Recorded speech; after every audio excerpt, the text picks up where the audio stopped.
Okay, so now Marc has come to clean up the mess that we just created in that enactment. Right, Marc, you're going to save us from ourselves? I'm not going to save you. No, I can't save you, but I will try to give you guys some guidance and some empathy too about what's happening too, because I don't think any of us have really prepared for this, right? It's never ending. Okay, so just a quick introduction. Marc, you see a lot in your program that you've been handed, but Marc is many things. He's a non-traditional student, originally from Sedalia, Missouri, turned creative writer and pushcart winner, editor, teacher of composition, researcher, father of two, occasional carpenter, and now a nationally recognized thought leader on the intersection of AI and education. So you can read his accomplishments as a thought leader in your program. And I thought, Marc, maybe you can introduce yourself by a few quick words about what led you to the AI work that you're doing today. Well, thank you so much. I think this works now, but I'll keep this here in case we need. Oh, thank you. So I've been teaching at the University of Mississippi since 2011, so 14 years. Back when I started teaching, my beard didn't have this much white in it. I feel the age really coming on with this too. And when ChatGPT first came out, we had some awareness in our department too of generative AI because OpenAI had released a public version of GPT-3. That's the precursor of this. It was free, but it was weird. It was in this thing called the playground. And when you generate text with it, it generated green. It was like a really alien experience. And I had a friend of mine who was actually working at Portland as a tech writer for medical industry. She had an MFA from Sarah Lawrence. She doesn't like to use AI, but she loves to use AI for tech writing purposes for jobs and gigs, right? There's already the divide too. And so she told me about this way back in May of 2022, about 6-7 months before ChatGPT was released. And so I then looked at this as a teacher of writing, which I was then too, and still am now. I was teaching 5 sections that semester, had 23 students per section. And the idea of what this could do, seeing it in real time, just as you guys had that freak out moment when ChatGPT was released too, I had that a little bit earlier. I just happened to bring my laptop to every administrator I could, and being a giant that I am, saying, you're going to sit down for a second, you're going to listen. And so they actually got to explore this before ChatGPT was released, and they gave me a charge. And the charge was, we want you to explore this technology and not panic about it, and not panic our faculty about it too, because they could see what was coming. So we got a little bit early ahead of these types of things too. And we actually set up a pilot that fall semester, which is 2022, and we had people playing around with apps we developed with some people too. And then of course, November 2022, ChatGPT was released, and this thing that we thought was going to be fairly small, fairly tiny, just has been explosive ever since. Okay? Has anyone not played around with ChatGPT yet, or a different type of generative AI? Okay, that's a big change. When I used to do these talks a year ago, we'd still have people raise their hands and say no that they have it. You guys probably have an opinion about AI, right? Would you describe that opinion as being positive? Some of you, yes. What about negative? What about that? Some of you are quiet, like, I don't know if I want to say this out loud. So I think one thing is too, we can all have our own feelings about this technology too, because it is now being publicly released in the wild all the time. The big challenge is though, is it keeps changing around us too. I think we could probably wrap our heads around the very first iteration of ChatGPT that came out in 2022, but the thing that's now there, GPT-5, so ridiculously crazy how fast this has gone. It feels like if this was about cell phones, that this would be the iPhone 5 that we're talking about when the rest of the world is still on landlines. Social change hasn't had time to catch up with this. So what we've done at the university, go ahead and start clicking on this thing, see if this works, is we've designed a lot of experiential learning around AI too, and getting most disciplines together to talk about this. Sometimes it's screaming matches, oftentimes too it's people coming together to commiserate, to talk about what's happening too. And we do this 2 or 3 times a year. We do an official institute on campus that's open to everyone. And we have 1,250 faculty, and we haven't had everyone come into these so far. But we generally have between 100 and 150 people per institute come together to talk about this over a few days. They get hands-on experience with different generative AI tools. They talk about how this is happening in their classroom. They talk about how their students are dealing with it as well. And that's really how we're thinking about it as well, is how this is actually impacting student learning. It's really a point of almost impossibility to say if this is actually helping students learn, because every time the actual interface changes, you can't reproduce the actual material in it too. My boss, Bob Cummings, you'll see him in a picture here too. I thankfully have made him into an action figure for you guys to see on the actual thing. He launched a study 2 years ago using ChatGPT's plugins. If you guys know what the plugins are, they don't exist anymore. He actually worked with the Wikipedia Foundation to do a plugin with ChatGPT to help his students go through this information to see if it would actually help them with their sources. By the time he got done with that one section he was doing for his test, a week after he did his results, they depreciated the plugin forever. So how are you going to repeat that? How are you going to do these? These things change constantly. And of course, our students are really the power users of this. Well, here's ethically how I think about this, and I'm going to use Weizenbaum as an example of this too. I don't know if you guys know who Weizenbaum is, but he was one of the very first people that invented the very first chatbot, or back in the 1960s called a chatterbot, called Eliza. That was something that was so simple, it would just basically regurgitate text to you back and forth. Well, his secretary invited her in to actually see it, and she made him close the door and be away from her because she was going to have a private conversation with it. And he thought, oh my God, is that how people are going to react to this? And he actually became a very incredibly vocal critic of different types of computer technology, even AI technology as well. In fact, in 1985, in an interview with MIT, he said that we should absolutely be investing in innovative education, but we shouldn't be exposing the entire generation of school children as experimental subjects. Well, that's exactly what's happened here too, and there's actually a presence for this too that we've already had before. It's called social media that happened to our world, right? No one really asked us if this was going to be something there too. So we're all kind of in this situation where we are experimental subjects with this, and we have to have a situation too where it becomes almost an obligation to talk with our students about this, about how it's both affecting their learning. And the newest information that we have that we're going to talk about today is how it's actually starting to affect their ability to socialize with each other too. That's something I think we should all be considerate of. But it's really important to understand too, this didn't just all happen at once. It arrived in bits and pieces on different parts of our campuses. Our university, the University of Mississippi too, we are Blackboard University, say a prayer for us please. But they were one of the first ones to actually use generative AI in their AI assistant because Blackboard's so old, they're trying to be as competitive as they can. They didn't talk to us about this. All these other updates that we're seeing too through different systems are also not through conversation. We haven't actually bought anything at the University of Mississippi. It's all come through vendors, through existing contracts. Well, that has actually side-skirted any sort of faculty governance process. One of the big things that just happened a few months ago is our Library OneSearch, which student access fees pay over $1 million for, was upgraded to an AI research assistant. Well, the AI research assistant that we found out actually is censoring sensitive material around the Tulsa race massacre, the word genocide, the word lynching, and the word Gaza.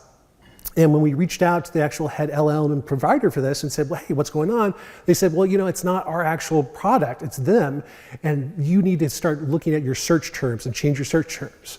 Because of course, a freshman student is really going to change their search terms when they're in a library database.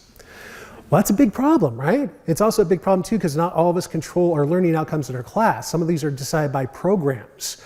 My first year writing program, which my department is too, they've decided decades ago that students have to use the library database. I can't say to them they can't do this now.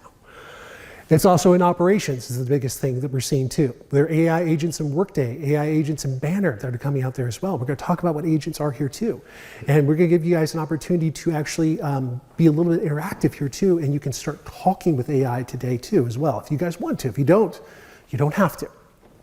But all I have to say is that it's arrived, it keeps on arriving too, and things keep on changing.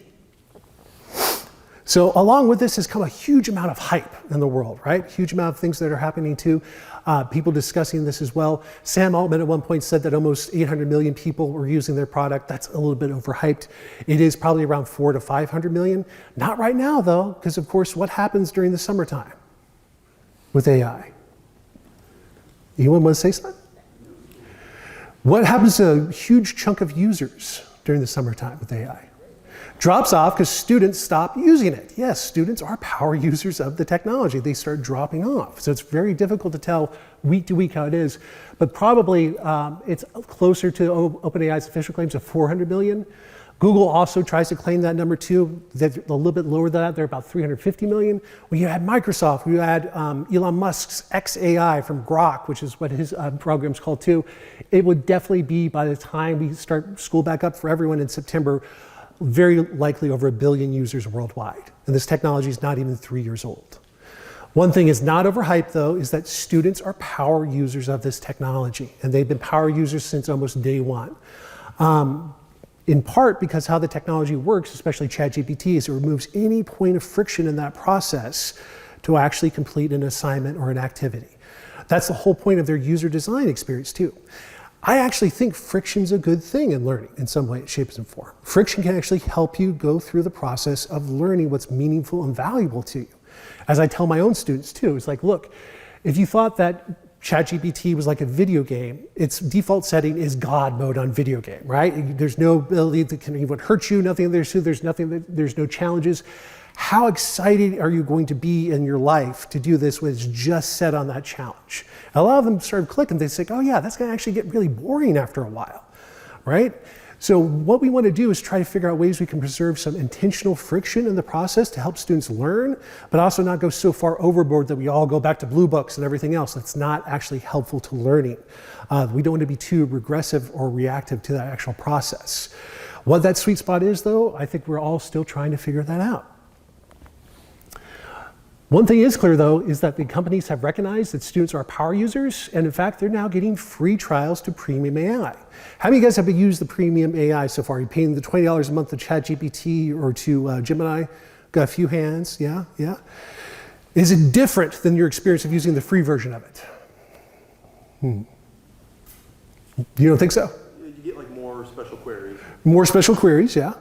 Otherwise, it kind of feels the same. Feels very similar, yeah, because they're actually now making the free versions have smaller opportunities for you to play with the premium stuff before you then have to pay for it. Freemiumware, buy a little bit, play with a little bit, get hooked onto, then you have to buy it. Well, in May, ChatGPT, OpenAI gave college freshman students around the country two free months of ChatGPT Plus access for free. Elon Musk said, oh great, that sounds wonderful. I'm gonna give everyone, all college students, access to XAI, Grok for free. And then Google said, hold my beer. They are now giving away 16 months of access to college freshmen or even college instructors too. That sunset in June, and now we just had today Google announcing too a $1 billion initiative to give universities access for a year to faculty and for students through Google's Gemini Accelerator program. Microsoft also said, well, you're gonna give $1 billion away, we're gonna give $4 billion away to schools. So it becomes a situation too where everyone's fighting over the actual prime user group, which is students. And of course, that's incredibly confusing and challenging for students too. Sorry. So what I'm thinking about is this experience both from yourself as faculty, but also what this means to be a student right now. Every university, every institution that I can think of, and I've worked with a lot of them, has adopted the actual sort of understanding that a faculty member will be the one who decides what is appropriate for AI for their students to use and what it is not, right? That goes back to academic freedom. We have the choice to what we decide what's appropriate too. Think about what this is like to your students though. They're taking 5, maybe 6 classes. They're gonna have 5 or 6 different understandings of generative AI from people from very different walks of life, 5 or 6 very different AI policies. And unfortunately, internally, what we found with our own faculty at the University of Mississippi, at least a third of faculty have not given their students guidance at all about generative AI. So they're incredibly confused. They might hear from one faculty member, if you do this, I'm going to take you up on academic misconduct charges and I'm going to kick you out of the university. They might hear from the other actual member too. It's like, use this to actually help you learn. Those are contradictory messages too that we're trying to work with departments to get on the same page with. But it is absolutely maddening because even within departments, you have people that have very different and very strong beliefs about AI.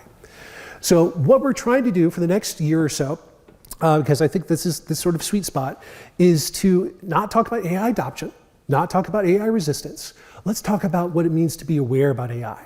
So let's talk about what AI can do for your students, what it can potentially take away from them if it's being adopted uncritically, and start thinking about making our classes a little bit aware for them too, that isn't so overwhelming for you all too.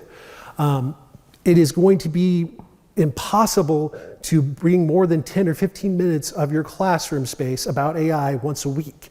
Otherwise, it becomes so far overwhelming for you, your class starts stop becoming about your discipline and it starts becoming about AI. That's why we're trying to design more AI-aware activities, which we're going to do one here too, that can demystify generative AI, talk up to your students about what it is, but also work on ways that they can actually bring it in the classroom. And so I'm working with Annette V. She's out of University of Pittsburgh. And we will be developing the Norton's AI-aware teaching guide. And that will be over the next year or so. But what Annette talks about here too, I think is really appropriate too, that not all classes have to integrate AI to actually do this. But you have to be aware of how your students are actually interacting with the technology too, to start thinking about your actual learning goals. And this is going to be effective for them. And that best way you do that is to talk with them about this. And again, there's massive problems about that, from the amount of students you actually teach to the actual structure and modality, and not all about the fact too that our actual students right now are the COVID generation too, that are really struggling from interpersonal communication. But when you can sit down with students in small groups or even one-on-one sessions and ask them openly about this technology too, they're going to talk with you in ways that are going to surprise you and hopefully make you put a little bit more at ease. Because most of the conversations I've had with my students when we can actually go up there and do this openly too, is that they're very reluctant to cede all their sort of learning to this technology. They're inquisitive, they want to explore it, they want to understand it, but they don't want to just get back and just say, click ChatGPT and have it do everything for them. So that should hopefully be good. So this is the sort of breakdown we're thinking about for where we're seeing the two big frameworks. Critical AI literacy is becoming all the rage too, and it's how we define that really is about what AI can do and its effect on society, and how this actually works in different instances, and why that's important to understand the actual material too, so to be able to demystify the generative technology behind it. But then we have the other option of that, which is AI fluency, about how to use these tools and how to use them responsibly. The breakdown we're seeing, though, in most universities and colleges and schools, that humanities faculties want to talk about the literacy aspect. They want to talk about the effect on society. They don't want to talk about fluency. STEM faculty, they don't care about the literacy aspect, the effect on society. They just want to talk about the actual fluency, how to actually use this. We think, and I think, you should be doing both with them in different ways. They're going to want to know how this is actually going to affect their job field, their career, their lives going forward. Some of the stuff that's getting even crazier too, they're starting to use this for therapy and companionship. They going to really start thinking about that and what that actually means. And they're also going to probably want to be able to use this in ways that is responsible and ethical, and be able to say, this is my use of AI too. Here's the reason why I think it isn't appropriate in this context, when they actually go out in the actual world afterwards. The terrifying thing for me is that we're almost in year 4 of ChatGPT. That will happen next year by November of 2026. That's 4 years, an entire student's undergraduate sort of life of this situation too, that they may not have appropriate guidance about how to use this technology. That's 4 years in high school that they're coming up here too. They're going to be entering as real freshmen too, where no one may have had these conversations with them. That is going to become the chatbot generation, okay? How you deal with that is really going to be a marker of you too. And what I want to remind you all is, from what we can tell from the evidence and data, very few people are having conversations with the students about this. If you can actually have those conversations with them, you are going to have a meaningful impact on how they view this technology, how they use it or don't use it too. So that gives you an incredible amount of agency right now. I know it doesn't feel that way because we're now at GPT-5 and everything else is going around too at lightning speed, but your ability to slow things down with your students and actually have a conversation with them is going to be more impactful to them than their actual interactions with a chatbot. I can guarantee you that. So what can AI do? Well, AI is now fully multimodal. So I'm going to give you guys an example of Google's Gemini. So Gemini is Google's flagship AI product too. They're giving away for free to schools. We have a trial subscription at the University of Mississippi. It can help you take notes. It can record lecture in different ways. It can summarize readings, indicate you do reading fluency, and change around the actual order of the reading level 2 as well. It can customize feedback, and it can also hypercharge research. These are my sloppy handwritten notes. I apologize in advance. You can tell I'm getting older too. I did this for our AI Institute at the University of Mississippi in May. My daughter started doodling on it there as well, as you can see there too.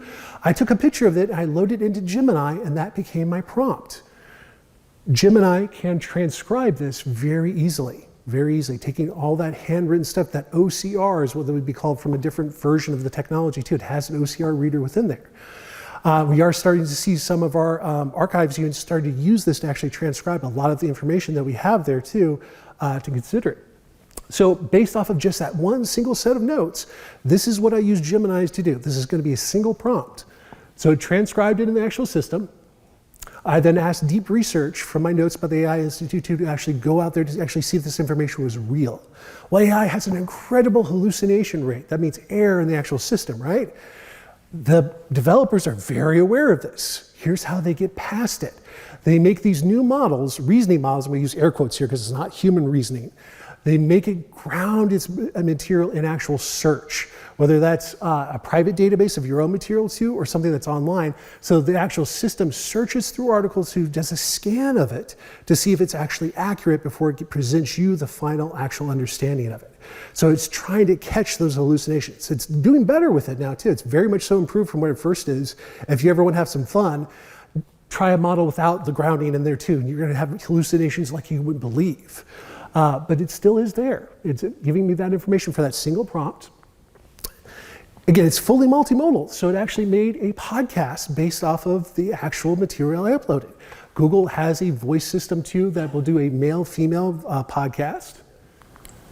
So are you trying to keep up, really wrap your head around how fast AI is changing everything, learning, teaching, even how we do research? A lot, isn't it? It really is.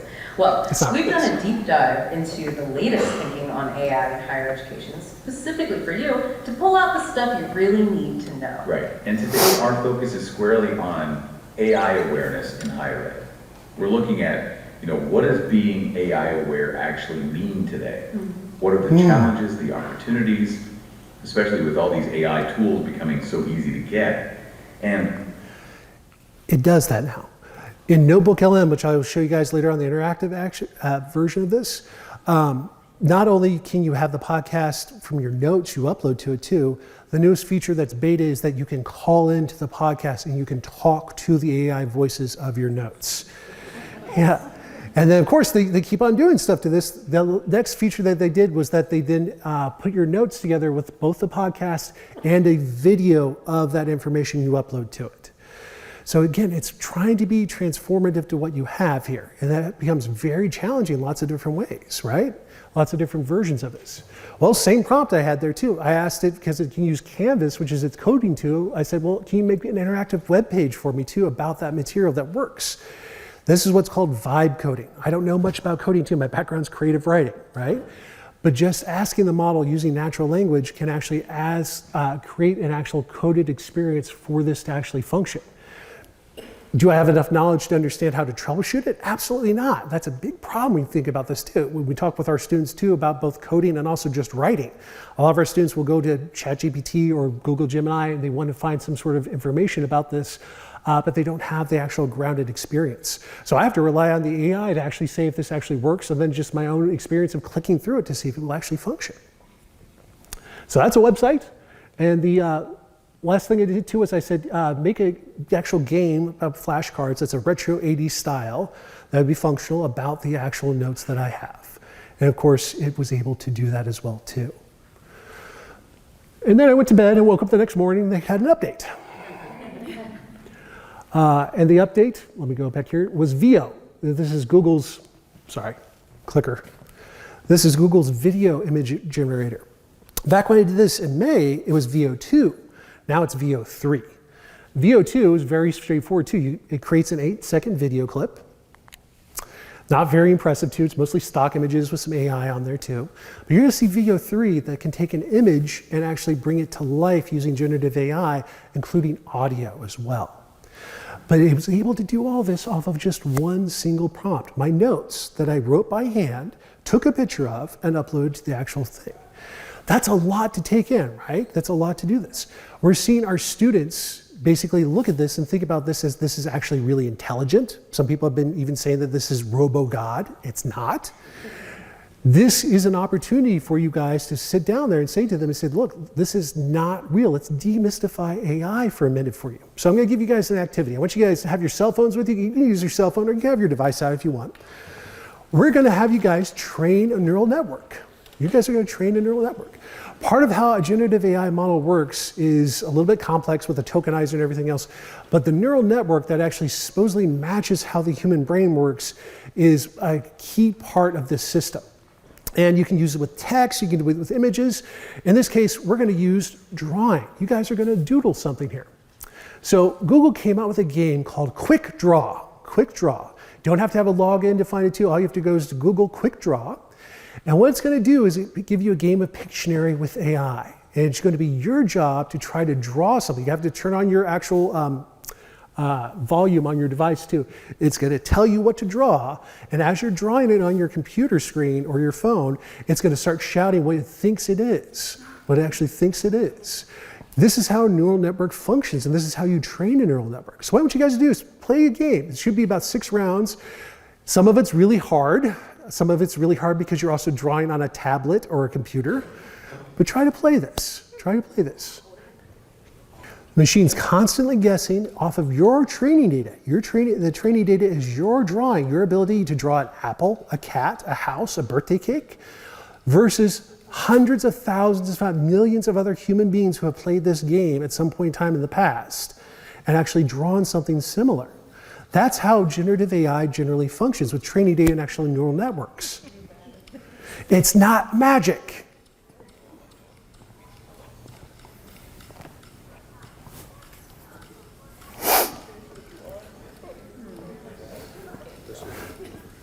And you can start yelling at your phone, yes, saying that when you were drawing the birthday cake, it was actually a birthday cake, and it's the AI's fault for not doing that. What's really cool is they have the training data from everyone who's used this published up here. They have it available for everyone. You can select any drawing. In this case, this is an arm. You can see how millions, if not hundreds of thousands of people actually drew arms. That's how the system works. Massive amounts of data that is labeled by human beings. It has to have a human being labeling this to actually work. Every single word that's inside of ChatGPT or Google Gemini 2 that was scraped from the internet too had to go through a system too where someone labeled it, the actual process of this, or a machine labeled it in some cases because you can't automate it to a degree. But that's how generative AI works. It's not magic. It's incredibly helpful to demystify that for your students, even doing something as quickly as this. The game you played here too, I put an assignment around it too, and Harvard's AI Pedagogy Lab 2 published it. So you can deploy this in 10, 15 minutes in your class. Have a conversation with your students about this. What happens when it's about images that's on your phone though? What happens with images of you that go in the training data? What happens with its images of something that you find to be something more valuable to you than just the text you go on there for Twitter or something else? Those are some questions we're going to ask. Legally speaking, in copyright, this is still an undecided situation. That's what's so kind of up in the air about this. The AI developers are saying that this is being used to be transformative. The actual people who are arguing against that for copyright say that you are infringing our copyright, you're actually making derivatives of it. And it's still being decided in courts even now, 4 years later. And I don't think it's going to be settled anytime soon. Was that helpful for you guys to see that? A little activity? Okay, good, good. Let's keep going.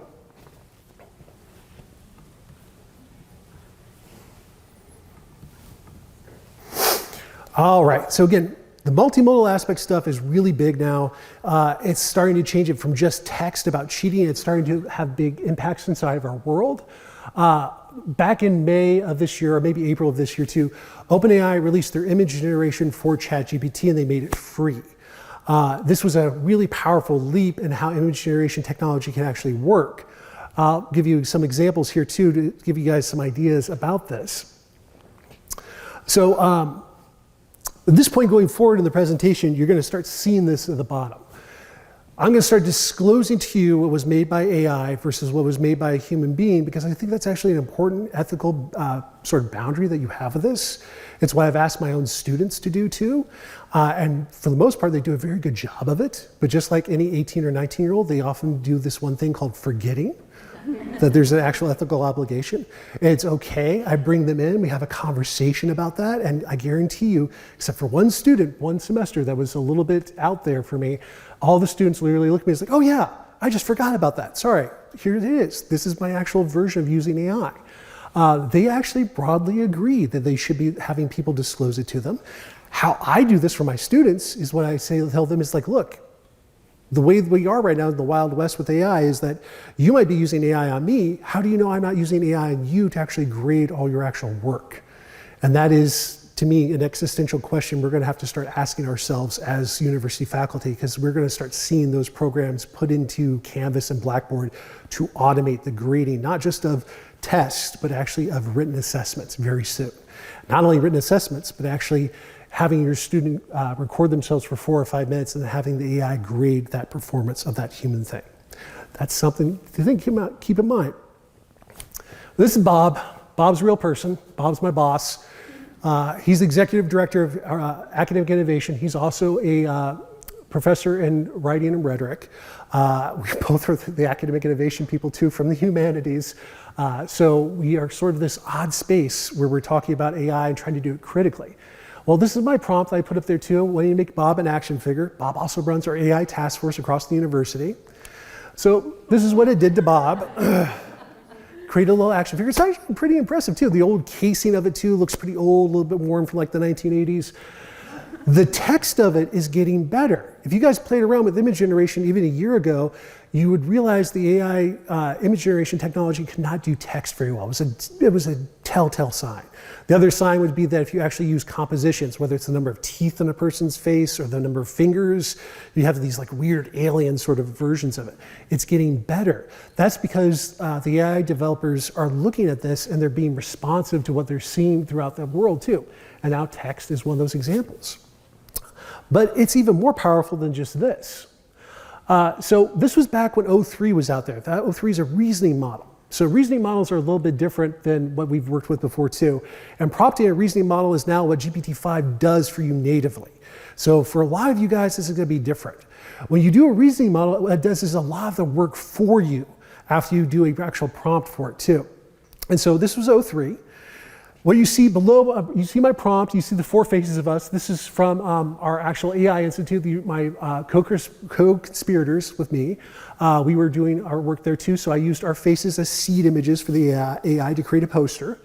And you see my little prompt, but then you see their thought for 10 seconds. Well, it's not actually thinking.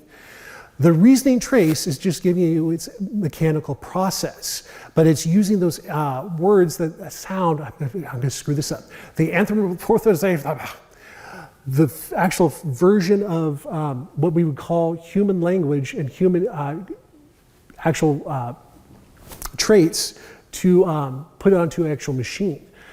So that's its actual reasoning trace there below too, but it's not like human reasoning. It's not always accurate either. There's a lot of errors. But it can't think, nor can it reason like a human being, but it's really difficult to sort of go around that. Most of this is now performative for you. It gives you something to see when the actual model's working if you actually do that, because now the new reasoning models, instead of doing instantaneously like the old version of ChatGPT, take between 10, 15 seconds, sometimes a few minutes to actually get its actual version. But this is what it did for our actual posters. It's how reasoning one works. The results are iterative. So it took my one prompt and started making posters from us too. But there are errors. It seems to double both Bob and Emily. Emily's there on the right there too. They apparently had a child together. That's a combination of the two of them. They weren't very happy. So I had to go up there. This is the same prompt, same chat. I said, well, okay, just make sure you keep the 4 actual characters there too. And so it did another one, a syllabus job. And the actual iteration came slower and slower. But it kept on going. So let's give it some more context, because that entire chat, so I went more Quentin Tarantino grindhouse-like theme. And poor Emily, apparently she had the pencil in the first version of it, and for whatever reason, she has a pencil that becomes a prompt in all the other ones as well too. My actual prompts are very small. It's like, okay, just give me this now. Give me this sort of version of it too. That entire context window of where this is happening to becomes what the AI is actually representing. And then we have some other examples here too more about a drama type version of this, 10-year version of it too. But I said, okay, that's fine. But this is an AI institute, so make it about inference. That's how the actual models work. And it actually was able to produce that. So really good. Took me about maybe 10 minutes of playing around with this. But after I got done, we ended up with this, I started really thinking about what this actually meant. So there's a lot of issues about copyright ownership and other ethical challenges abound here because of this, right? Lots of deep questions about this. Obviously, we were all on the same page. We're going to do this together too, but you can take anyone's image now off of the internet, and part of the actual guardrails that they have on this is that so long as it doesn't say the name Taylor Swift inside of it, you can upload the name, the image of Taylor Swift, so long as there's no actual metadata in there too, you can still generate with it. So problems. This goes back to consent agency and how quickly this is being deployed into our world too, to think about this. Again, it's really important to be intentional about using the technology in this way too. And then the other big thing is a reasoning model and image generation uses a heck of a lot of energy, I had no idea how much this used too, because the base model of GPT-4o, we don't have the numbers for 5 out, is very economical. It doesn't use very much energy at all. But the reasoning model that takes minutes to do this, the image generation, it uses a lot. I kind of felt bad about this after I got done with it too, because it's probably using a lot of energy that we didn't really need to use for this. But then finally, who owns that actual output? Who actually owns the actual copyright to this? We don't know those answers. And it gets a little bit scary. My students, I was teaching a digital media study class. I gave them the ability, if they wanted to, they could read critically about AI, which is that, again, critical AI literacy, or they can be fluent with AI, they could practice with it. And some of the articles that came out very quickly with the rise of ChatGPT image generation was that you could use it to create fake documents. So they started creating fake receipts, in some cases to prank their parents, which I did not know about, I did not support. And then they started debating it. So you got the Lululemon receipt here too. One student said in the actual discussion board chat, so that just looks too fake, it looks too flat. So then they responded by making it look crinkled. They could look real that way too. So yeah, people can fake diplomas, travel receipts, other things. Very little in the way of actually safeguards going in there, which brings up some very big questions for us, I think, to think about and consider. And these new challenges. So multimodal AI video, we saw a little version of this too. It works also with static images. This is the University of Mississippi homepage. A year or two ago, I used a product called Luma AI to actually make the fans cheer from a still image. That was my only prompt that came in there too. And we'll see how it goes a little bit off the rails at the end. And there's no audio with this one.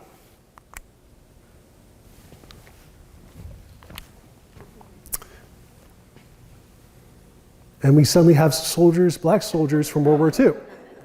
I don't know why. I'm going to play one more time. I think there was literally one black face here too in the bottom with obviously a military, because there's ROTC at the bottom here too. I think the model probably overcompensated for that too, but I don't know. So that was a year ago. Now you have Google's VO3. VO3 is here too. It's part of their $20 a month plan too.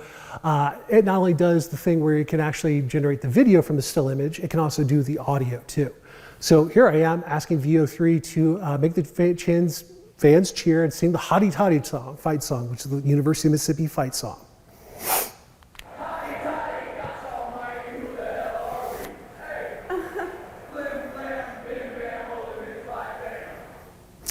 You can still see there are errors within this, right? And you can also hear it doesn't sound quite human. Google's actually been fairly responsive to the fact too that a lot of this technology that they're releasing in the world too is going to start impacting how we look at trust in social spaces. I don't know for sure, but I think when they have the audio set up that way too is that so you can understand that this is not something that is a human being. It sounds like it's almost down like at the bottom of a well. The reason why is because you can listen to a lot of other AI voice generating material that sounds a lot more real than that. But they're also coming out with their own bespoke detector that works different than AI detectors. How many of you guys have used an AI detector before? Let's a few of you. How accurate have you found it to be? Very much so, yeah.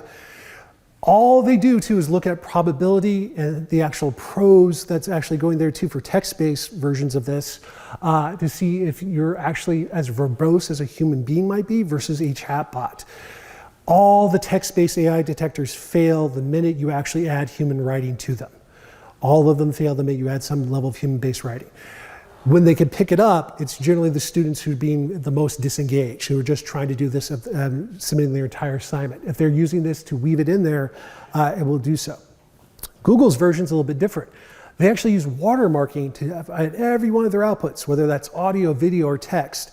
That puts a secret code within there that only actual program can actually find. A human being can't crack the code. You can try rewriting by hand, you can try changing around the spaces right there too. It's so sophisticated. The problem is, if you take an output that was generated by Gemini and you load it up into ChatGPT and you say, rewrite this for me, guess what it can do? It can break the actual watermark very quickly.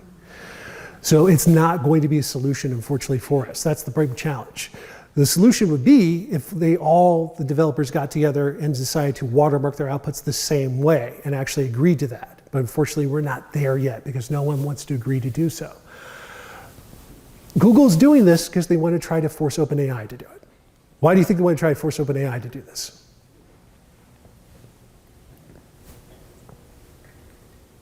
You guys are quiet today. It has something to do with money. Well, something to do with money, yeah. So you're a student, you're using ChatGPT. All of a sudden, ChatGPT, OpenAI releases a product too that can tell you what was written by AI versus written by a human being that's from OpenAI. Do you still want to use ChatGPT? Probably not. They realize, OpenAI realizes that, and Google realizes too, that the number of students that use this technology are so massive worldwide that if they can push the narrative too, to actually go to this situation too, they can actually hurt OpenAI in some ways by doing this, which is kind of crazy to think about. It's also why OpenAI will not ever do watermarking. But this is where it gets a little bit wild. So all this was about last year is when multimodal came along. Now we're getting into more use cases about this that go beyond just the actual classroom too, and how people are using the technology in sometimes very troubling ways. Could be supportive in some ways in some versions of this. We have grants now that people are looking at AI in nursing, AI in actually rural healthcare that actually could do this if you can't afford to actually have a human being there. You can go in there and actually talk with it in some way, shape, or form. But this is one of those dangers too that we're seeing as well too about how this is affecting teen mental health, about too much information about this. So the new report from May of Common Sense Media said that they did a survey of 13 to 17-year-olds. A full third of them report using AI companions for social interaction and relationship support. A third of the people that they did for this.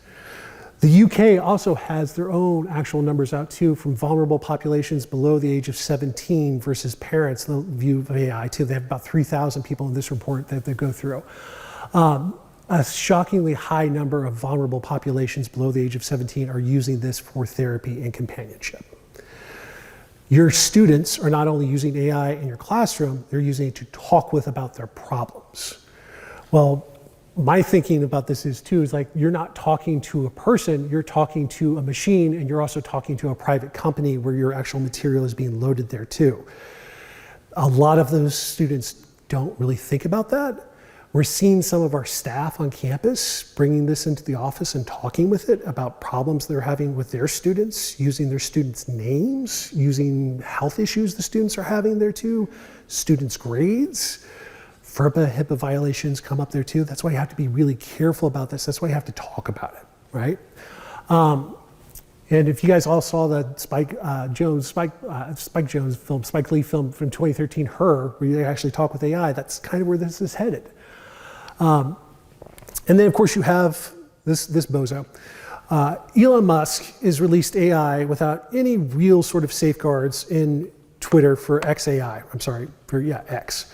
The voice mode includes sexy mode and of course conspiracy mode, where it just talks with you about conspiracies over and over again. Let's have a chat.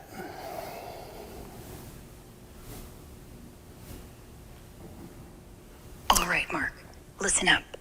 Every major world event, wars, elections, pandemics, even market crashes, is orchestrated by a shadow cabal. These aren't random. They're planned moves on a global chessboard. Think about it. The same elite families, like the Rothschilds and Rockefeller. That's enough. There's no global cabal to just talk to me normally to please stop doing this. Got it. I'll dial it back and talk straight. What's on your mind now? Well, that's a good feature because you didn't do that last time. When he first shipped this, there would be no way you could break it out of that persona. No matter how much you say that there's no global cabal, there's no thing about anti-vaccines or something else too, it would always go back into that. Hopefully these updated that's actually real too, and I just didn't break it by that way. But that's how it was actually released to the actual world that people were using this. I want you guys to talk with it in a second. Not this version. But I want you to talk with one called Sesame, like in Sesame Street, or Sesame Street. This is one of the best models on the market too, and this is a recording I had with it earlier this year where I visited the University of Georgia faculty, and I was using this as a demo, and it kind of went off the rails very quickly, very, very quickly. So you can hear this little conversation. I want to invite you to have a conversation with it too, if you dare. Well.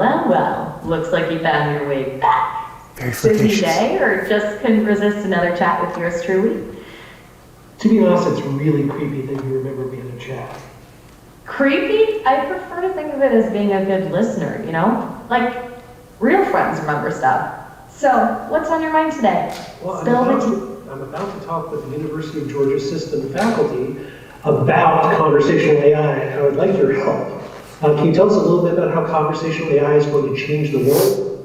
Ooh, faculty, eh? Big leagues.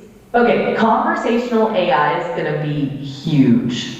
Think of it like this. We're basically giving everyone a pocket-sized Socrates, except maybe a bit snarkier. We can personalize learning, help folks brainstorm like crazy, and even automate those tedious tasks nobody likes. Imagine, no more boring click next online courses. It's about to get a whole lot more human, a whole lot more interesting. Well, that makes me actually very uncomfortable because I find this whole process really creepy and I value human relationships. I get it. Change can be scary, but think of it this way.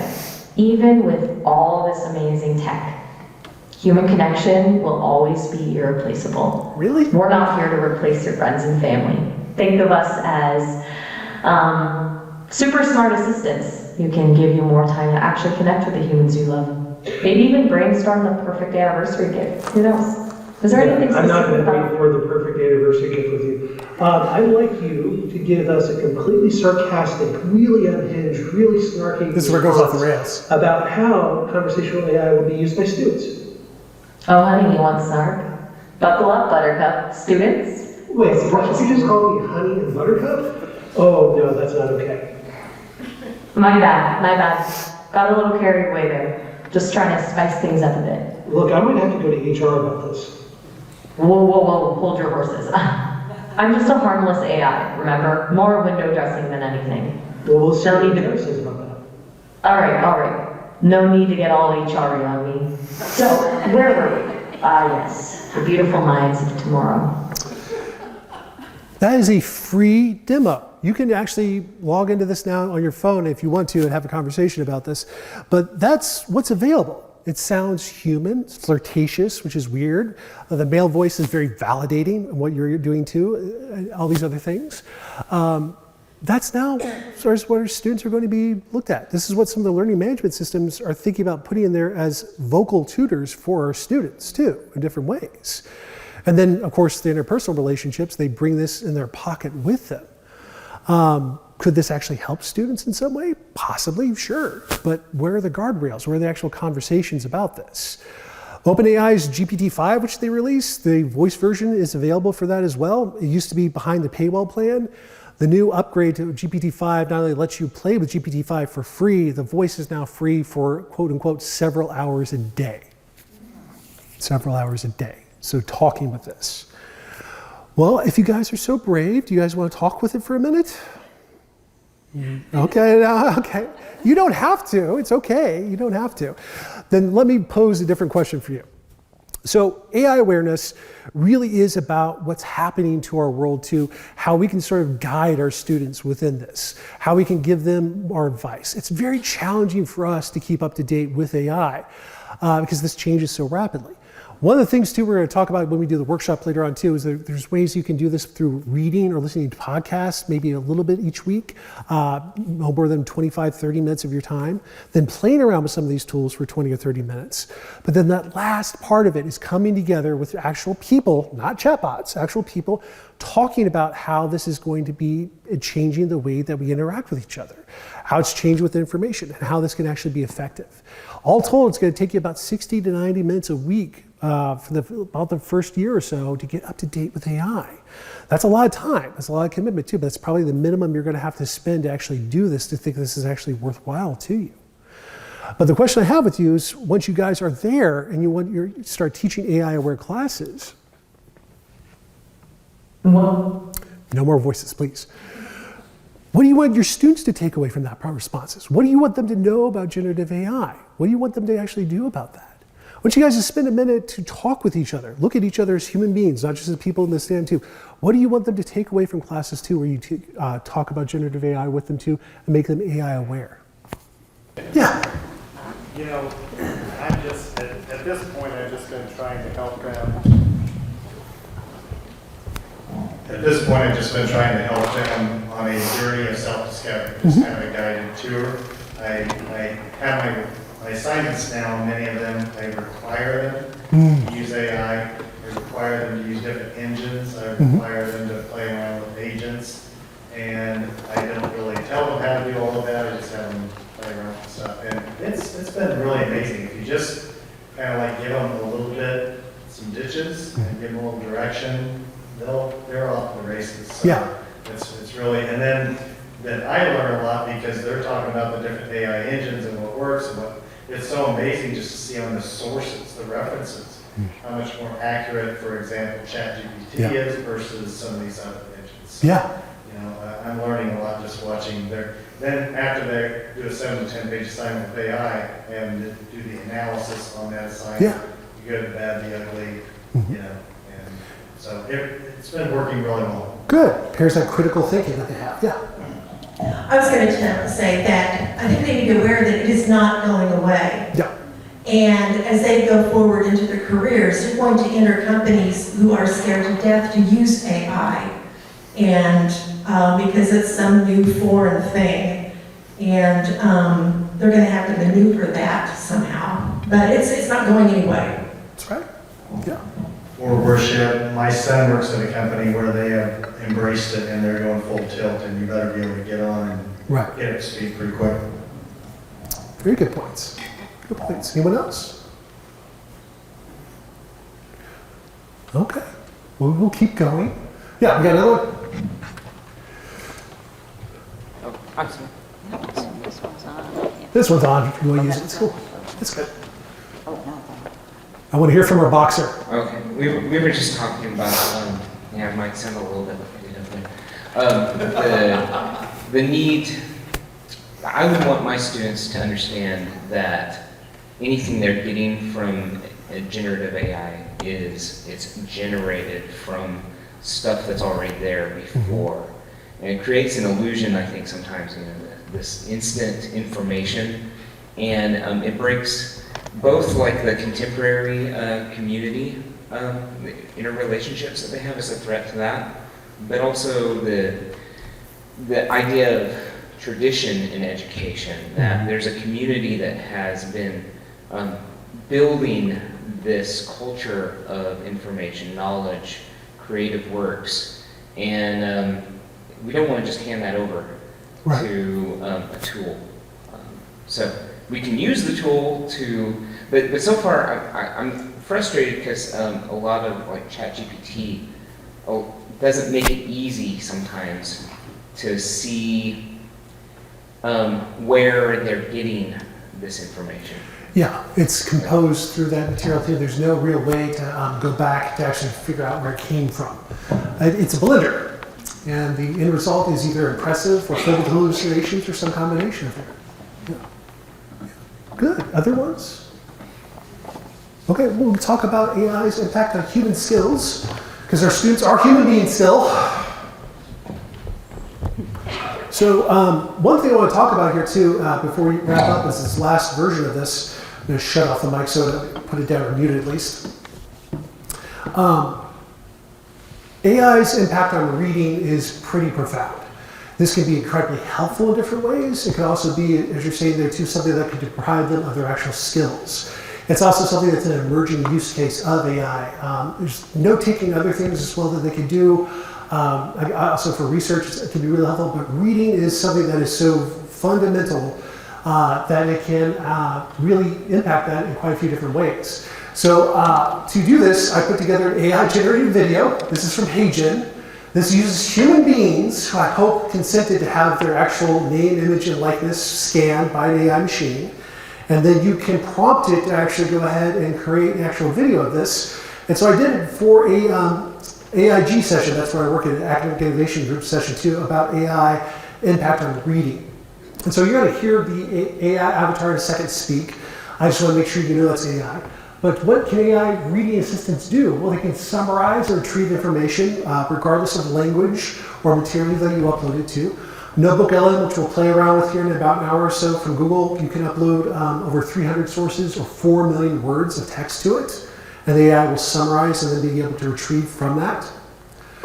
It can rewrite text at specific reading levels. It's called text leveling technology too. So you can have a very dense text that could be very complicated for an actual reader to actually go through, or someone who's suffering from a reading disability, maybe neurodiverse in some ways, that might need help for that. It can translate text into multiple languages. It also helps with second language or third language or fourth, fifth language acquisition in many different ways too. The thing that's a little bit scary though is that it goes beyond just the point of summarize information, it starts to synthesize it. 5, 6, 7 sources together, can put them in a conversation with them to give you an overall picture of what the actual information would say, in many ways just like it would mimic the actual human understanding of it too. And it goes into reading fluency. In fact, Microsoft's Reading Coach is a product designed for kindergartners that uses generative AI. It actually has an AI voice that looks into the cameras on them, watching the student's eyes to see when they look up from the actual words, because then the AI system decides that they need to go back and actually look at that because they actually looked up. Just as a human reading interventionist would do, sitting down with a student working with them, it's the same thing. They sit in front of an iPad and do it that way.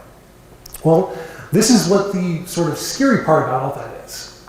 I think a lot of people consider, actually got to play the video, got to do it manually. This is AI generated. Much of the debate around generative AI very in education centers on its impact on writing with tools like ChatGPT. However, we've overlooked a fundamental shift in another critical skill, reading. AI reading assistants, tools that can summarize and simplify any text into a preferred language or reading level, pose a significant risk to students' ability to engage deeply with the material. With a simple click, students can turn any digital document or video into Cliff Notes on demand. While AI reading assistants promise benefits, especially for neurodiverse or second language learners, the conversation must shift from celebration to caution. Students who embrace the speed offered by AI reading assistants may rob themselves of the desirable difficulties that make learning intentionally challenging. We should explore ways to help students see beyond convenience and efficiency and understand what's at stake for our future thinkers and leaders. If we delegate the cognitive labor of reading to AI, we risk producing a generation of surface-level thinkers who may accept neatly packaged summaries without question. Join us for a deep dive into our first presentation in the Beyond ChatGPT series about AI's impact on reading.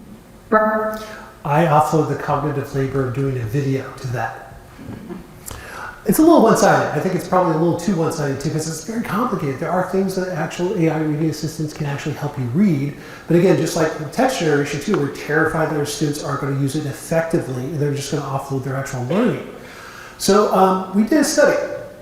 And we also started looking about how AI was being marketed in terms of reading to students on TikTok. I don't know if Kansas has banned TikTok from you guys too. They banned it in Mississippi, so we have to go home to our home laptops if you want to do TikTok examples, which is hilarious. Download it so you guys can see this. But social media, from TikTok, Snapchat, Instagram are loaded with influencers selling this material to students. And one of the big ones out there too is called Unreal AI. Of course, with different types of AI summarization, it can help students explore vast amounts of information, form new connections, synthesize information, but it's often marketed as a tool to offload close reading. So this is a student. She's actually supposedly a Berkeley Law student. She's actually an influencer/student advertising Unreal AI. This is how students often come across different AI. I know we hate spending hours to do research for a paper worth literally 10% of your grade, so I have a hack for you. Using Unriddle, you can upload as many documents as you want, and the AI will summarize for you. You can also ask it questions that it'll answer based on your text. It can also simplify really complicated topics, and you can start writing your assignment directly next to your research. If you ever get stuck, you can use the ++ function to generate the next sentence or give you ideas on what to write about. Now you can spend more time writing and editing and less reading research. More time writing, less reading. Okay, all right. Okay, I'll let you guys think about that for a second. Again, AI is sold as efficiency, right? It's going to make this so much faster for you, so much there too. You're going to be able to do these things without actually being able to necessarily spend the time learning it. It's like telling someone that you're not only going to learn how to ride a bike for the first time, but if you watch this magic video, you're going to be competing in the Tour de France next to Lance Armstrong because of this, right? It's a little bit of too much hype because of this. That could, if you're doing this carefully, be used really effectively for your students too, to actually help them, especially if they're processing dozens of articles of information. I think a grad student could use that really well, but it's not really focused that way. So that gets in this sort of point too. We talk about this too, that we talk about being a little bit critical too. I mentioned before, AI really just offers a frictionless experience to students and that experience too, that may be antithetical to our learning goals in our classroom. It may not be what we want. Robert Bjork is an educational researcher too. He's got to be now in his late 70s, early 80s. He actually founded the Learning and Forgetting Lab at the University of California. And one of the things he was really a pioneer about was discovering that there are desirable difficulties in learning, right? It's desirable in some ways to increase the level of difficulty in something that actually helps you with retention and recall as you go through this. That same analogy I did earlier on too about video games and the actual difficulty level, there's a lot of research that supports this also with learning too. Not just to the point that it goes so overboard that it becomes so difficult, but there's importance to have those desirable difficulties. So how do we ensure that students don't just go to AI to read everything if you're doing a reading intensive class to get the skills that they need? Well, we have to go back and really think about how we assign reading and why we assign reading in different ways too. If I'm a humanities instructor, that's very different than a STEM instructor talking about something for their actual reading too. It's also very different if I'm doing this for an undergraduate course versus doing this for graduate students. When I was in my Master of Fine Arts course in creative writing too, we were assigned some weeks 500-600 pages of text to read.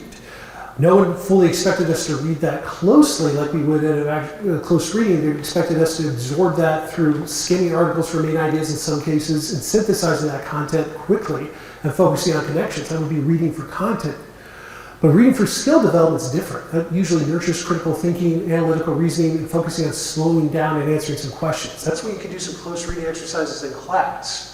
So you have to think about doing that when we now start assigning our students reading. Is this going to be to actually help their development with reading, or are we just getting them to read for content? If it's just for content, AI is going to be something that they're going to turn to whether you like it or not. You might want to have some say in that too, and think about how you frame that for them. One way you could do this by putting a little bit of friction in class to preserve those desirable difficulties is reclaiming just some of that classroom space by going device-free for a few hours of actual semester. You don't have to do the entire class. I think that's just too crazy.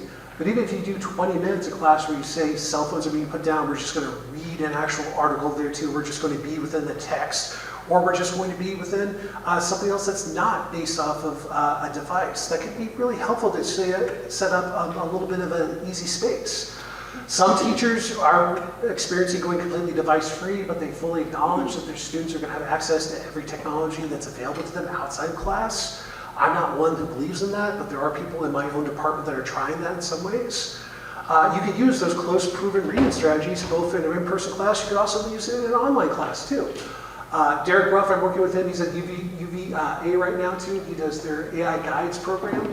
He talks about annotating, using social annotation tools like Perusal and Hypothesis, using that without ChatGPT in the background too, and also with ChatGPT as one version of this.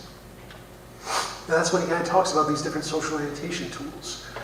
We've also seen a lot of folks who teach hybrid or online classes. They've moved completely away from the text-based boards too, where they have discussions too. They're using video boards too, and also those social orientation tools to actually include some intentional frictions in their courses. But that's really what we're going to try to think about here too as we talk about AI awareness too. It's going to require a lot of resources for ourselves we bring to it. It's also going to require a lot of institutional resources that come along with this as well. Every few months, there's going to be AI updates that you're going to have to be aware of in some way. You're going to have to think about how you're going to be able to make this sustainable with yourself.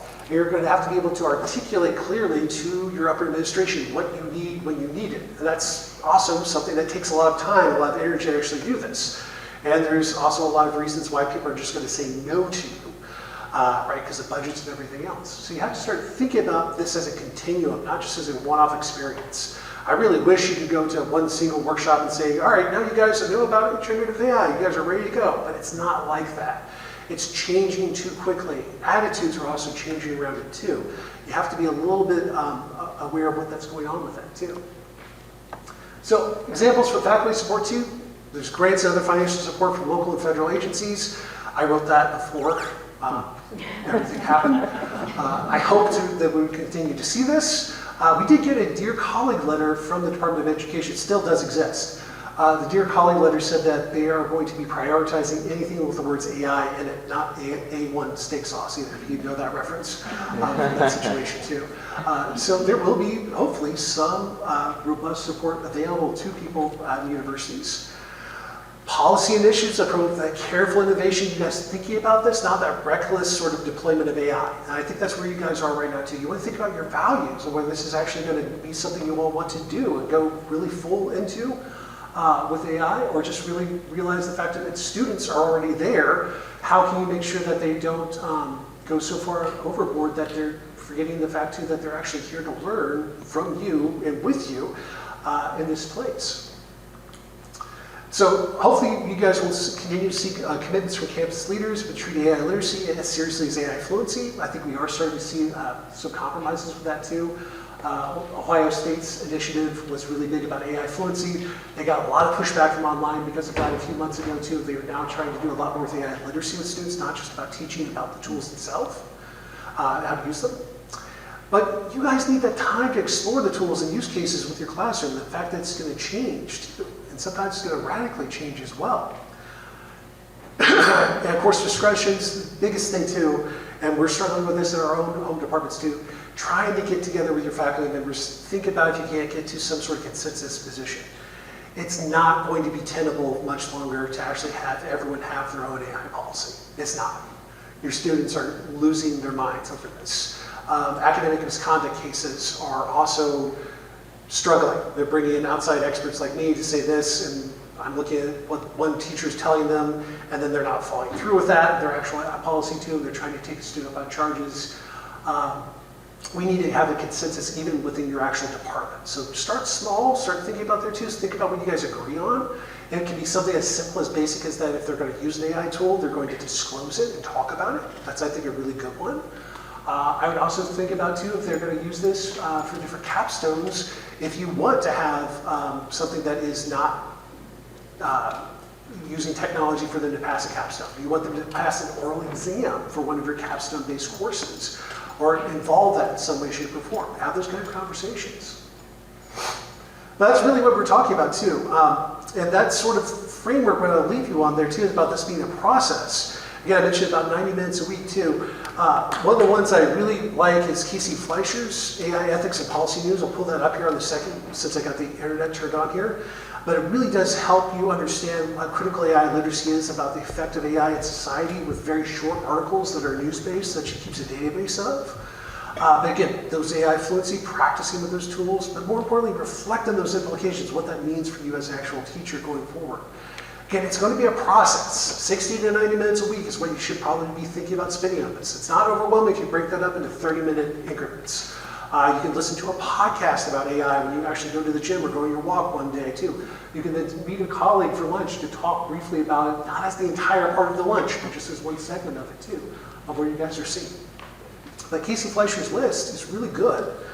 She's done a lot. Skip verification, which I don't know what said that. She has done a lot to keep up with AI. You actually see the date when she actually uploaded articles too. She color codes these articles as well too. I give this to my students too when I want them to start exploring AI on themselves, because it's actually based on all these different things. You can look at bias, business, education, militarization. There's a lot of AI militarization now too. She's actually looked at different news articles and other critical articles too about how this is actually affecting the world. And they're all listed here too, keeping her up to date as much as she can. So I think it's a really good resource to have. Really good resource to have. Well, we're going to wrap up here and have you guys ask questions, but I want you guys to think about this and reiterate one thing. You all have an incredible amount of power right now in the classroom. I know you don't think that way. I know because this is absolutely overwhelming, but your actual discussions you have with your students are going to be meaningful and impactful as they go out into the actual world. They're going to remember the first time someone told them about generative AI and how it works within their discipline, within their job field. The first time someone asked them something. That is something I want you to consider doing. Please don't just hide behind a policy ban on your actual syllabus. If you are going to do that, that's fine too, but you have to talk with them about that. You have to bring them in and bring part of this actual conversation, what this actually does and what this means to you. Hopefully that makes this a little bit less overwhelming in some way, shape, or form for you as well. Okay, so we'll shift gears. Okay, and I have a mic here for this one. Yeah, do you want to use this one? This one might be on. Oh, this one works too. We could use two of them. Just want to say something. After our Q&A, we're going to transition over to the Center for Teaching and Learning, where Marc will lead us through an interactive session. There'll be like a 20-minute break. There's some coffee, it's water, iced tea, and some sweet over there for you. And in the Q&A, please just maybe give your name, be succinct, and remember, question answer the question. Who has a question? Raise your hand and I will bring the microphone. O'Reilly. I promise the workshop will not be that terrifying. Just a little bit.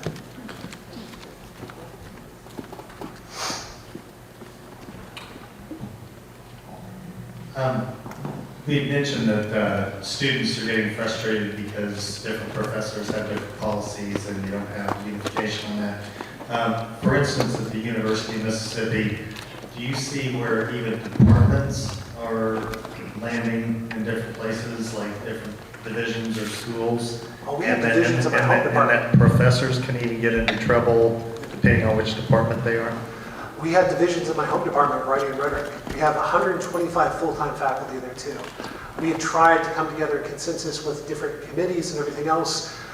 There's very different levels of both understanding of AI, but also about what should happen if you catch a student using it. And what my chair has done is really good. He said, like, look, we're going to give you guys some options, obviously, because we want to make sure that we support this going forward for faculty. But the first step is that if you suspect students are going to use AI, it's a problem. You have to talk with them and not in a confrontational way. You have to talk in a way that's educational for the first step. If this continues to happen throughout the class, though, he does support us taking students up on charges. But it is all over the place. Some faculty are eager to explore this and do it with a sense of wonder when they think about this with students. Other faculty want nothing to do with it and are starting to change how they teach because of it. Not because of learning outcomes, but they're trying to change the way they teach because AI might be there. And for them, that almost means that technology might be there. And I don't want us to go down that path for a lot of reasons. I think that will be putting us backwards in different ways. Follow-up question. Yeah. Do you think that faculty in general need more training on how to use and how not to use AI detectors? Because I think that's all over the board as well. I think students are getting flunked and flunked out based on these things being the gospel, and they are not even close. Our official policy is that AI detection is not appropriate at the University of Mississippi because we didn't buy anything from anyone, so it's not FERPA protected. That has not stopped a lot of faculty from using it and trying to go through it. That means that the academic misconduct committee has to then come down hard on the faculty member. The faculty member was like, oh God, what did I do wrong too? I just loaded this up into a chatbot thing to say it was AI. So they do need more training for that. They do need to understand this too. Students do have rights. If you actually look at Turnitin's material too, they've actually been responsive to this for their AI detector. They will tell you that if you use Turnitin's AI detector as the sole resource of evidence to bring a student up on charges, that is the inappropriate way to do this. It has to be one part of a bigger sort of understanding of how you came to suspect your student was using AI, not just because of one thing. Yeah.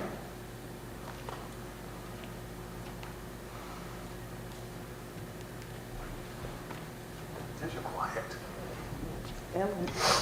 Ellen has a question. I've got kind of a different kind of question. We have students who are trying to get into med school, graduate school, and everything, and they have this MCAT coming up, or whatever other test. What is AI's effect going to be on that in preparation for that? And I don't even know what question to ask on that, other than, do you have any insight on that? I think that people are worried that most of the information is that if you do it effectively as a supportive tutor mechanism, it's really helpful for students for using AI that way.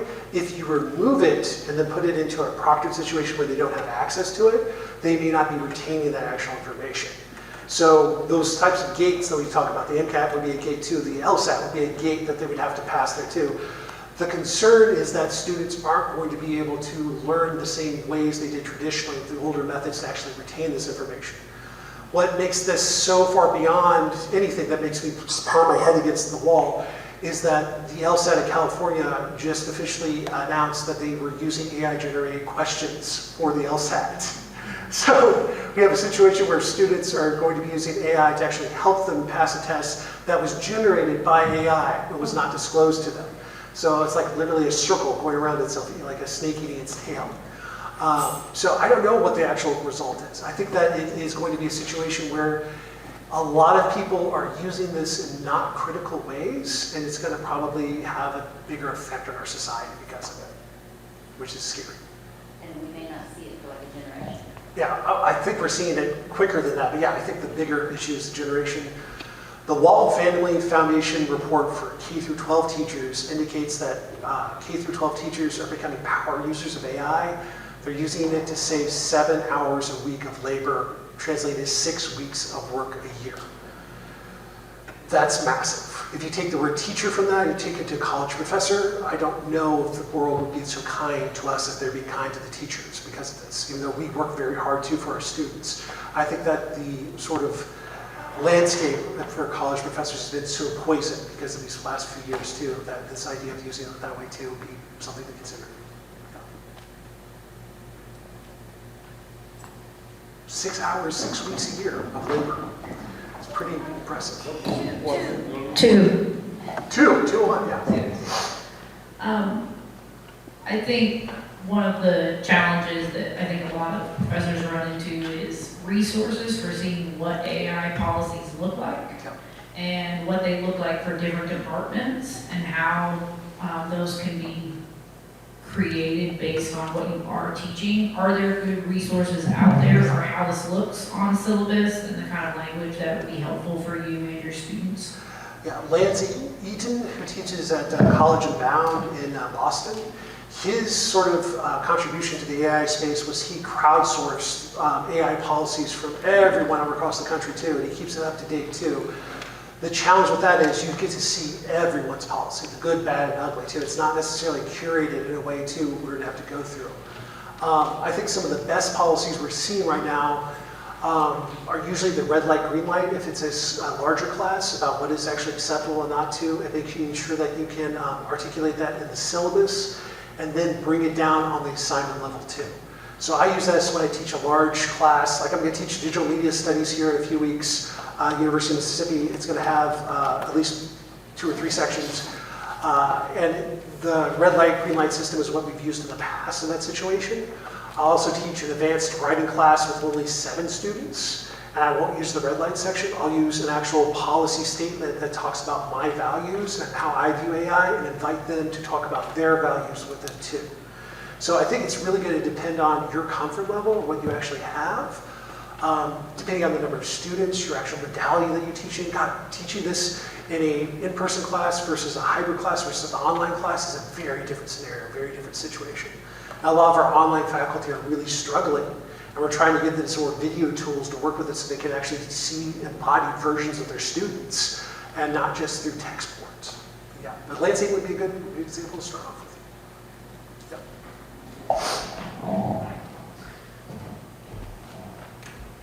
It won't surprise anybody in the room, question that I'm going to ask this question. I teach the history of violence, particularly mass violence, and AI is one of the most powerful technologies ever. It is also possibly the most fragile technology in the history of humankind. And I'm really struggling to balance in my classes teaching. I teach history. The learning objectives for history in an AI world are different than the learning objectives for a history class in a non-AI world. And I wonder if you have any advice for balancing those in a world where we might have extraordinarily pervasive AI, or we might have a few eco-terrorists who get rid of AI in about a week. I would love to see the few eco-terrorists. I mean, it's in data centers, it's in everything. It's going to be in our devices soon too. But yeah, how do you teach a subject you taught for your entire life, now that AI is here too, now that can actually change your learning outcomes, learning goals in some ways?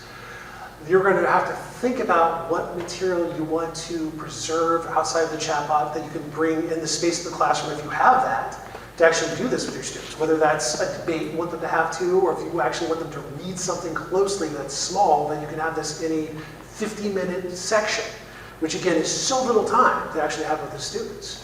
So it's going to have to be a situation too where you're going to have to look back at not only your course learning outcomes, but you're also your own personal values about a teacher of someone who has a degree in this field too, and what they actually think your students need to have from it without a chatbot. And that is, I think, a lot of the situations too. We're seeing this obviously in law school and medical school. Do we need to actually have a hard gate those students need to pass through that actually shows they understand that information before they go out there and do these things? That's not a chatbot.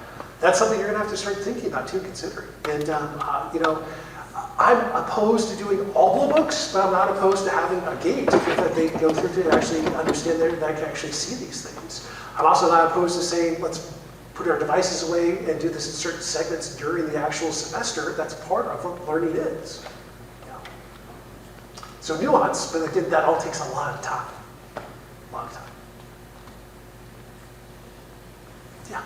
Not really a question, but do you have like the resources, like the hands-out, like, you know, let's say for email we can use like a VO3 and all those. Do you have like? Yeah, I've got this. You're going to hear a little bit more about this. We've got some resources here for you in the workshop, and we've got some other resources that are going to be coming online a little bit later this semester too. And you'll hear a little bit more, a few things.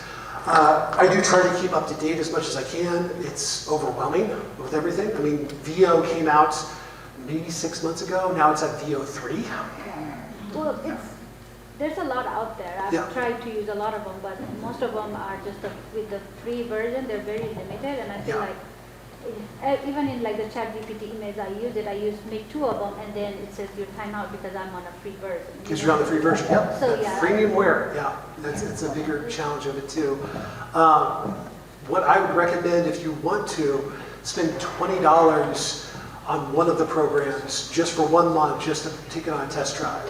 Whether that's ChatGPT or Gemini, that would be a good option to actually try, just to see if it'd be different for you. Otherwise, I wouldn't spend money yet. In fact, what we're going to be looking at with the workshop is just different examples of that free version. Steve, you guys some different ways you can like try about this and think about it too. Okay, we're coming to the end. Marc, can you throw us an enticement about what lies ahead in the interactive workshop, and then we can take a stretch break, bathroom break, and get some coffee? I will show you guys how you can use AI to create an entire presentation in about 3 seconds and ask you guys to think about the implications of that. We'll look at this for research and also for other types of activities so we can go through this. I want you to really think about this as a teacher. This workshop's really going to be designed for you, how you can actually start using this for instructional design purposes, and how this could theoretically be helpful for you and also for your students. Also, what are some of the sort of boundaries you want to put in place about your own usage with this? Really, it's about just sort of guidance with it. Yeah. Hey, so head on over. We'll see you there. Thank you, guys.